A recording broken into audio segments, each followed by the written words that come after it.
आजकल हम फ्लैट्स में रहते हैं, हमारे पास काफ़ी छोटी छोटी बालकनीज होती हैं, जिस वजह से हमारे पास गार्डनिंग करने के लिए स्पेस की बहुत कमी होती जा रही है। तो हम वर्टिकल गार्डनिंग की तरफ मूव कर रहे हैं, जिसमें कि हम वर्टिकल स्पेस को ज़्यादा से ज़्यादा यूज़ करते हैं। काफ़ी आज की डेट में वर्टिकल प्लांटर्स मार्केट में अवेलेबल हैं जो अच्छे खासे महंगे दाम पर रहते हैं, तो हम अपने आप को गार्डनिंग करने से रोक लेते हैं। तो आज मैं आपको एक सस्ता, सुंदर और एक ऐसा तरीका वर्टिकल गार्डनिंग करने का बताने जा रहा हूं, जिसमें आप अपने घर के वेस्ट को भी यूटिलाइज कर सकते हैं और वर्टिकल गार्डनिंग को भी एंजॉय कर सकते हैं। तो आज मैं आपको बताने जा रहा हूं कि हम ये जो घर में से निकलने वाली पेट बॉटल्स हैं, हम जिसको रोज़ाना इस्तेमाल करते हैं सोडा पीने के लिए या किसी चीज़ के लिए भी, हम इन पेट बॉटल्स को इस्तेमाल करके किस तरीके से एक क्रिएटिव वर्टिकल गार्डन बना सकते हैं। इस वर्टिकल गार्डन के अंदर आप सब्जियां उगा सकते हैं, आप ऑर्नामेंटल प्लांट्स लगा सकते हैं, आप छोटे छोटे हर्ब्स लगा सकते हैं और वर्टिकल गार्डन को एंजॉय कर सकते हैं, प्लस अपने हर्बल गार्डन का भी मज़ा ले सकते हैं। तो अब इस बॉटल से वर्टिकल गार्डन बनाने के लिए हमको सबसे पहले इस बॉटल को यूज़ करने के लिए पेपर कटर की आवश्यकता है। इस पेपर कटर से हम इस बॉटल को इस तरीके से आपका यहाँ से काट लेंगे। पेपर कटर को इस तरीके से हैंडल करके आपका हाथ ना कटे। यदि ये थोड़ा बहुत टेढ़ा कट भी गया है तो आप इसको बहुत सावधानी से इस तरीके से इसको पूरा काट कर इसको साफ सुथरा कट दे सकते हैं इसके ऊपर। जब आपकी बॉटल ऊपर से इस तरीके से कट चुकी होती है, तब आपने इसको बॉटल को यहाँ से इस तरीके से थोड़ा सा स्क्वायर के शेप में काटना है। अब इस तरीके से हमने इसके ऊपर निशान लगा लिया और अब हमने इसको यहाँ से स्क्वायर की फॉर्म में काट लिया।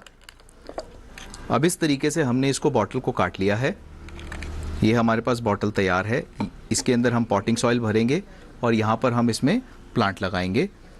इस बॉटल का एक ढक्कन भी होता है। इस तरीके से हम सबसे पहले इस ढक्कन के अंदर नीचे एक छेद कर लेंगे। उसके लिए हमको एक कैंडल की ज़रूरत पड़ेगी,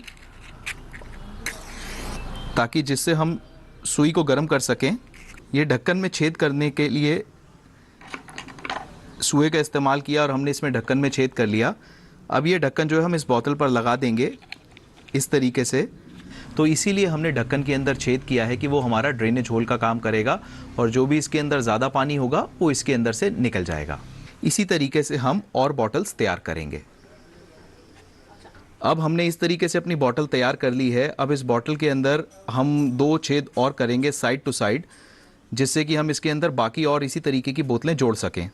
अब हमारा सुआ जो है वो गर्म हो चुका है, तो अब हम बॉटल के अंदर साइड टू साइड 2 होल करेंगे। एक होल हम बॉटल के अंदर इस तरफ से करेंगे और हम इसी बॉटल के अंदर दूसरी साइड पर इसका होल करेंगे। छेद की सीध ली और वहाँ पर वापस अपने सुए को रखकर उस जगह पर हमने दूसरा छेद कर लिया। तो इसी छेद के थ्रू हम यहाँ पर दूसरी और बॉटल इसके ऊपर लगाकर यहाँ से इसमें अटैच करेंगे और अपना वर्टिकल गार्डन बनाएंगे। ये बॉटल आपकी वर्टिकल गार्डन के सबसे नीचे की बॉटल है। इसके ऊपर की आप जितनी भी और बॉटल लगाएंगे उनमें कुछ एक्स्ट्रा छेद करने पड़ेंगे, वो मैं आपको दिखाता हूँ किस तरीके से। ये 2 छेद हम इस जगह पर बॉटल से लगभग 1 इंच बॉटल के मुँह से ऊपर यहाँ साइड पर 2 छेद करेंगे इस तरीके से। जैसे हमने ये एक छेद कर लिया, ये छेद करने के बाद अब दोबारा बस इसकी बगल में हम ज़्यादा से ज़्यादा आपका 1 सेंटीमीटर और दूर इसमें यहाँ पर जो है एक छेद और कर लेंगे। इसी तरीके से दूसरी तरफ भी हमको 2 छेद करने होंगे। अब हमारी जो है नीचे की बॉटल के बाद जो ऊपर जितनी भी बॉटल लगनी है वर्टिकल गार्डन में, वो सारी इसी तरीके से आपकी सब में 2-2 छेद साइड बाय साइड होंगे और वो हमने तैयार कर ली है। अब आगे के स्टेप के लिए हमको GI वायर की ज़रूरत पड़ेगी। ये इस तरीके की GI वायर के कुछ टुकड़े हमने काट के यहाँ पर रखे हुए हैं। ये GI वायर जो है आपकी मार्केट में किसी भी हार्डवेयर की दुकान से मिल जाती है, तो उनको पतली GI वायर हम ले सकते हैं। और GI वायर को काटने के लिए हमें इस तरीके के कटर की ज़रूरत पड़ती है और उसके साथ ही इसको मोड़ने के लिए हमको एक प्लायर की ज़रूरत पड़ती है। तो अब हमारे पास ये जो बॉटल्स हैं हमने काट के रख ली हैं। अब मैं आपको दिखाने जा रहा हूँ कि इन बॉटल्स को आपस में जोड़कर GI वायर की सहायता से हम किस तरीके से जो है आपका अपना वर्टिकल गार्डन बनाएंगे। तो ये मैंने GI वायर को इस तरीके से इसका एक U की शेप में मोड़ लिया। अब इसमें यहाँ से मेरे पास जो है ये थोड़ा सा जो मैंने स्पेस काटा था उसमें से इसको मैं अंदर लेके जाऊँगा। ये इस प्रकार से हम इसको तार इसमें से निकाल लेंगे। अब हम दूसरी वायर लेंगे, जैसे पहले हमने यू की शेप में उसको मोड़ा था, उसी तरीके से हम वापस इसको यू की शेप में मोड़ेंगे और यहीं से इसमें ऐसे हाथ डालेंगे। तो जिस समय आप इसमें से तार पिरो रहे हैं तो इस चीज़ का ध्यान रखिए, यदि एक बार में आराम से नहीं होता है तो तार की जो शेप है उसको आप अपने हाथ के हिसाब से एडजस्ट कर सकते हैं, छेद के हिसाब से एडजस्ट कर लेते हैं। ये अब फिर से जिस तरीके से इसको पुश किया और ये आपका बाहर निकल आया और ये इस तरीके से आपका इसमें लग गया। तो अब जैसा आपने देखा कि हमने एक बॉटल को ये पूरे तरीके से ऐसे पिरो कर रख लिया है। अब इसके अंदर हम आपकी जो है दूसरी बॉटल लगाएंगे। तो वो बॉटल लगाने के लिए हमें क्या करना पड़ेगा, इसी तरीके से जो ये हमारा ये था इसको हम लेंगे और वापस इसमें ऐसे डालेंगे और एक छेद इस तरीके से, छेद में से जो ऊपर करे थे उस छेद में से तार के एक सिरे को निकाल कर बाहर कर देंगे। दूसरी तरफ भी इसी तरीके से इसको लगाएंगे और इसको बाहर निकाल देंगे। और अब यहाँ पर आप जो प्लायर है उसका इस्तेमाल करके इसको जो है मोड़ सकते हैं। तो जैसा कि हमने अभी ये बॉटल्स बनाई थी, इसी तरीके से हमने 3 बॉटल्स का और ये तैयार कर लिया है, जिसके अंदर ऊपर वाला जो छेद है उसके अंदर हमने एक लंबी GI वायर बांधी है ताकि इसकी सहायता से हम इसको जो है टांग सकें। तो अब हम इसके अंदर ये ढक्कन लगा देते हैं वापस बॉटल्स के। अब ये हमारा वर्टिकल गार्डन तैयार है। अब इसके अंदर हमने पॉटिंग सॉइल डालनी है और प्लांट्स लगाने हैं, इसकी प्लांटिंग करनी है। ये टांगने के लिए भी तैयार है और पौधे लगाने के लिए भी पूरे तरीके से तैयार है। अब हम इसमें प्लांट्स लगाना शुरू करेंगे। तो प्लांट्स लगाने के लिए जो सबसे पहले ज़रूरत पड़ती है वो होती है नीचे लगने वाली ग्रेवल की, जो कि पॉटिंग सॉइल को, जो एक्सेस वाटर होता है उसको ड्रेन करने में सहायता करती है। तो उसके लिए हम ये ग्रेवल यूज़ कर रहे हैं। तो ये हम इस तरीके की ग्रेवल पहले इसमें बॉटल में डालेंगे। तो जैसे हमने ये ग्रेवल ली और ग्रेवल लेकर ये इस तरीके से हमने आपका बॉटल में डाल दी। अब हमारा जो नेक्स्ट स्टेप रहेगा वो हम इसके अंदर पॉटिंग सॉइल डालेंगे। ये हमने पॉटिंग सॉइल ले ली। तो ये अब हम इसके अंदर पॉटिंग सॉइल भर रहे हैं। ये पॉटिंग सॉइल जो है ये सॉइललेस मीडिया है। इसके अंदर cocopeat, black compost, vermi compost, perlite इत्यादि काफ़ी चीज़ें हैं, लेकिन इसके अंदर मिट्टी नहीं है, ये काफ़ी हल्की रहती है। तो आज जैसा कि आप जानते हैं वर्टिकल गार्डन को जो है हम आपका हैंग करते हैं तो कम से कम वजन होना चाहिए, इसलिए हम इसके अंदर मिट्टी की बजाय पॉटिंग सॉइल यूज़ करते हैं। तो हम कुछ इसके अंदर छोटे साइज़ के प्लांट ले रहे हैं। जो प्लांट इसके अंदर हम लगाएंगे ये प्लांट भी पॉटिंग सॉइल के अंदर ही ग्रो करे गए हैं। इनकी जड़ काफ़ी फैली हुई है। तो हम इन प्लांट्स में से देख लेंगे कि इसको अलग करके लगाना है या इसको एज इज़ इसके अंदर लगाना है। अब हम इस तरीके से प्लांट को इस पॉट में से निकालेंगे। तो प्लांट को निकालने का जो सबसे सही तरीका होता है, बहुत आराम से प्लांट के बिल्कुल आराम से जड़ पे जाइए। उसके जहाँ पर सबसे नीचे वाले पत्ते हैं उसको बहुत जेंटली इस तरीके से दोनों हाथों से ऐसे पकड़िए ताकि प्लांट के ऊपर जो जड़ है उसके ऊपर ज़्यादा असर ना पड़े। उसके बाद उसको हल्का सा उल्टा करिए और हल्का सा इस तरीके से आप टैप करिए, उसमें से जड़ समेत निकल आता है। ये देखिए। तो अब हम इसको जो है इस तरीके से अपनी वर्टिकल गार्डन की बॉटल में प्लांट कर लेंगे। जब ये प्लांट हो जाएगा तो कुछ पॉटिंग सॉइल जो इसकी पुरानी वाली थी उसके साथ ही मिक्स करके नई वाली पॉटिंग सॉइल को हम बहुत जेंटली प्लांट को लगा देंगे।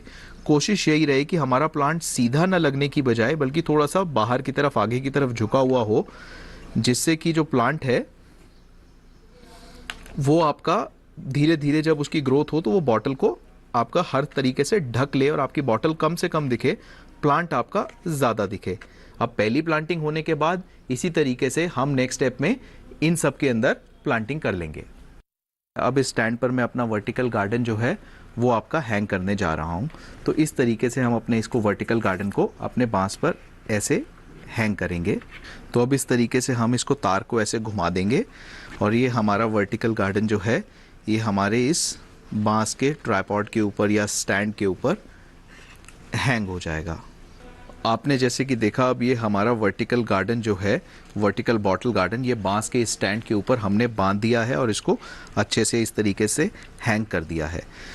तो आप देख सकते हैं कि वर्टिकली हम आराम से 2 फीट, 3 फीट, 4 फीट बहुत सारे अपने स्पेस को, वेस्ट को यूटिलाइज करते हुए ग्रीन कर सकते हैं।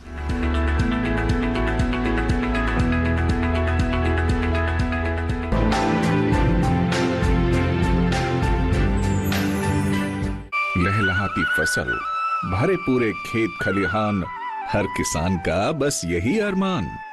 लेकिन प्रकृति पर किसका जोर? कभी बारिश, कभी बिजली, कभी ओला, कभी सूखा, तो कभी कीट पतंग का प्रकोप कर दे नुकसान कमर तोड़। भैया खेती में तो जोखम रहता ही है, अब क्या करें? अब प्रकृति का कोनो उपाय है का? प्रकृति का तो नहीं, मगर नुकसान का उपाय है। अच्छा, हाँ, AIC से फसल बीमा। फसल बीमा? मतलब मामूली सा प्रीमियम दो और बड़ी चिंता से मुक्ति पाओ। अरे वाह! AIC से अपनी जरूरत अनुसार कोई फसल बीमा चुने, जैसे प्रधानमंत्री फसल बीमा योजना। बुआई से लेके कटाई तक प्राकृतिक आपदा से सुरक्षित रहे किसान। भरपाई हो पूरी अगर फसल का हो नुकसान, जब AIC का है साथ तो ना डर ना फिक्र की बात। Agriculture insurance company of India limited, AIC।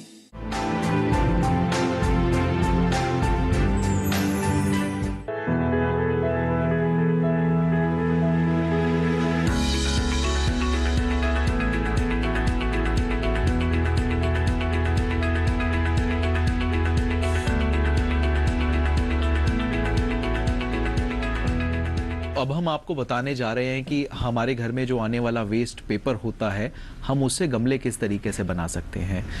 कई बार क्या होता है कि जब हम सब्ज़ी खरीदने के लिए जाते हैं, फ्रूट खरीदने के लिए जाते हैं या ऑनलाइन शॉपिंग करते हैं, तो उसमें हमारे पास जो है पेपर की कतरन या श्रेडेड पेपर हमारे पास आता है। और कई बार जो है बहुत सारा पेपर हम डस्टबिन के अंदर भी फेंक देते हैं। हम उसको भी हाथ से श्रेड करके पानी में भिगो सकते हैं और उसके बाद हम उससे गमले बना सकते हैं।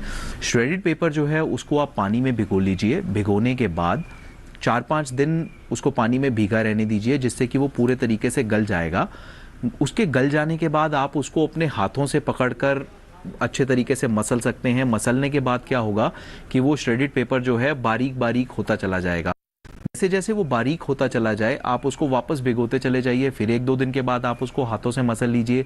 फिर जब आपको लगे कि अब ये काफ़ी बारीक हो गया है, तो उसके बाद आप एक गोल पत्थर लेकर, पत्थर की सहायता से उसको पीट कर, हल्का हल्का मार मार कर आप उसको जो है एकदम बारीक लुगदी बना सकते हैं। जब आपकी पूरे तरीके से वो लुगदी बन जाए, तो लुगदी बन जाने के बाद आप उसमें से पानी निचोड़ लीजिए। किसी उसको कपड़े में डाल लीजिए। कपड़े में डालकर आप उसमें से पानी निचोड़ लीजिए। इस बात का आपको ध्यान रहे कि जब आप उसमें से पानी निचोड़ लेते हैं, तो पानी निचोड़ लेने के बाद जब आप उसको यूज़ करने शुरू करें गमला बनाने के लिए, तो दोनों हाथों से दबाकर देख लें। जब आप पूरी ताकत लगाकर दबाएं तो उसमें से कुछ पानी टपकना चाहिए, इतना पानी उसके अंदर रहना चाहिए। फिर आप उसके अंदर जो है सीमेंट मिक्स करिए और जिस तरीके से हम आटा गूंथते हैं उस तरीके से उसको गूंथने लग जाइए। अच्छे तरीके से आप उसमें सीमेंट मिक्स कर लीजिए। एक बात का ध्यान रहे कि जब आप उसमें सीमेंट मिक्स करें तो सीमेंट जो है उसके अंदर लाइम होता है। सीमेंट बहुत कॉस्टिक होता है। सीमेंट आपकी स्किन के जिस भी पार्ट के साथ कांटेक्ट में आएगा, हो सकता है कि आपकी स्किन जल जाए, ज़रूरी नहीं है लेकिन हो सकता है। तो इसलिए कॉशन लें कि आप अपने हाथ को किसी पॉलीथीन से कवर कर लें या अपने हाथों में रबर के दस्ताने पहन लें। उससे जो है आप उसको सीमेंट को जो है मिक्स करते रहें उसके अंदर अच्छे तरीके से। जब वो आटे की तरह उसके अंदर गूंथते रहें। अगर वो आसानी से मिल रहा है और आपको लगे कि उसके अंदर आपने थोड़ा पानी डालना है तो पानी डाल लीजिए। तो उस तरीके से उसके अंदर आप पानी डालकर उसको अच्छे तरीके से गूंथते रहें। जब वो पूरे तरीके से गूंथ जाए, उसके बाद में आपको गमला बनाने के लिए मोल्ड की ज़रूरत पड़ेगी। तो जो मोल्ड है आपका, आप बहुत क्रिएटिव हो सकते हैं उस मोल्ड को यूज़ करने के लिए। एक चीज़ का और ध्यान रहे, मोल्ड पर आने से पहले जब आप सीमेंट मिला रहे हैं तो सीमेंट का अनुपात लगभग 1-1.5 की रेशो होनी चाहिए आपकी, यानी कि 1 भाग सीमेंट और 1.5 भाग पेपर। आप इसको 2 भाग तक भी लेकर जा सकते हैं। जितना ज़्यादा आप सीमेंट इसके अंदर यूज़ करेंगे, आपका गमला उतना भारी होता चला जाएगा। और जैसे कि हम टेरेस गार्डन बना रहे हैं तो टेरेस के ऊपर हमको वज़न का भी ध्यान रखना है। तो वज़न का ध्यान रखने के लिए आप कम से कम सीमेंट मिलाने की कोशिश करें और ज़्यादा कागज़ रखने की कोशिश करें। आप 1-3 तक जा सकते हैं, जिसमें 1 भाग आपका सीमेंट होगा और 3 भाग जो है आपका पेपर होगा। लेकिन इससे ज़्यादा पेपर मिलाने की कोशिश ना करें। यदि आप इससे ज़्यादा पेपर मिलाएंगे तो आपके पॉट कमज़ोर बनेंगे और एक ही धक्के से टूट सकते हैं।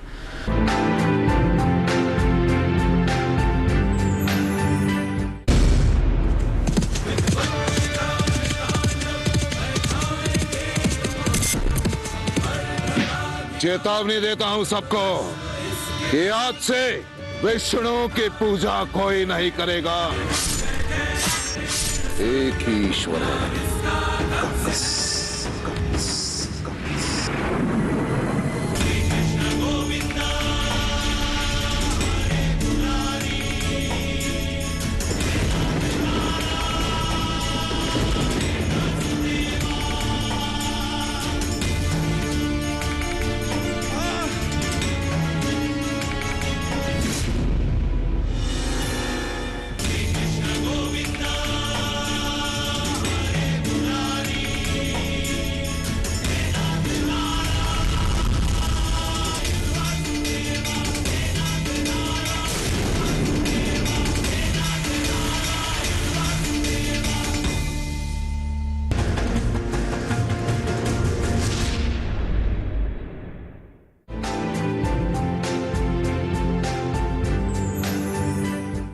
तो अब हम वापस आते हैं मोल्ड पर। मोल्ड के लिए हम जितनी ज़्यादा अपनी क्रिएटिविटी यूज़ कर सकते हैं उतनी ही आपके सुंदर पॉट बनेंगे। तो मोल्ड के लिए आपके घर में प्लास्टिक का कोई भी सामान हो सकता है, प्लास्टिक के डिब्बे हो सकते हैं, किचन में से निकलने वाला वेस्ट प्लास्टिक के डिब्बे हो सकते हैं। भाई मिठाई आई तो मिठाई प्लास्टिक के डिब्बे में पैक होकर आई, आप उससे मोल्ड बना सकते हैं। या आप जो है गत्ते के डिब्बे हमारे पास आए, हम उससे मोल्ड बना सकते हैं। हम बबल रैप के टुकड़े आते हैं, बबल रैप के टुकड़ों को प्लास्टिक के मोल्ड के अंदर लगाकर उसके अंदर पॉट बनाकर बना सकते हैं। तो बहुत सारे हम डिज़ाइन बना सकते हैं, वैरायटी ऑफ डिज़ाइंस हमारे पास हो सकती हैं। ये टोटली हमारी क्रिएटिविटी पर डिपेंड करता है। तो जब हमारे पास मोल्ड आ जाता है, हमने डिसाइड कर लिया कि भाई हम इस मोल्ड के अंदर पॉट को बनाने के लिए जा रहे हैं, तब हमको जो हमने पेपरक्रीट या जो हमने मसाला बनाया है, जो मिक्सचर बनाया है, उसको लगाने से पहले आपको एक लुब्रिकेंट की भी आवश्यकता है। लुब्रिकेंट जैसे कि रिफाइंड ऑयल हो गया आपका, या आपका जो है जैसे हम इंजन का जला हुआ तेल यूज़ करते हैं, क्योंकि वो भी वेस्ट ही होता है, वो भी फेंका जाता है। तो इस तरीके से हम कुछ क्वांटिटी वो यूज़ कर लेते हैं पॉट बनाने के लिए। तो जब आपका पॉट सूख जाएगा और मोल्ड में से निकलेगा, तो यदि आपने लुब्रिकेंट नहीं लगाया है तो हो सकता है पॉट टूट कर निकले या पॉट निकलने में थोड़ी मुश्किल हो। तो इसलिए आप उसके अंदर लुब्रिकेंट लगा सकते हैं पहले ही, ताकि आपका पॉट मोल्ड में से आसानी से निकल जाए। तब हमको जो हमने पेपरक्रीट या जो हमने मसाला बनाया है, जो मिक्सचर बनाया है, उसको हम अपने हाथों से लेंगे और उसके अंदर लगाना शुरू करेंगे। सबसे पहले हम बेस बनाएंगे। बेस को हम अपने हाथों के उल्टे हिस्से की तरफ से इस तरीके से अच्छे तरीके से गूंथते दबाते रहेंगे, ताकि जो है मसाला पूरे तरीके से उसके अंदर स्प्रेड हो जाए। और इस तरीके से हम अपनी फिंगर लेकर ऐसे उसको दबाकर देखेंगे हमारा पॉट है उसकी दीवारों की मोटाई कितनी आ रही है। इसकी मोटाई ज़्यादा से ज़्यादा आधा इंच होनी चाहिए। जितना आपका बड़ा पॉट होता चला जाएगा उतनी आपकी मोटाई बढ़ती चली जाएगी। तो अगर आपका पॉट जो है 3-4 इंच, 5 इंच, 6 इंच, 10 इंच तक है, तो आप आधा इंच तक बहुत आराम से पॉट बना सकते हैं।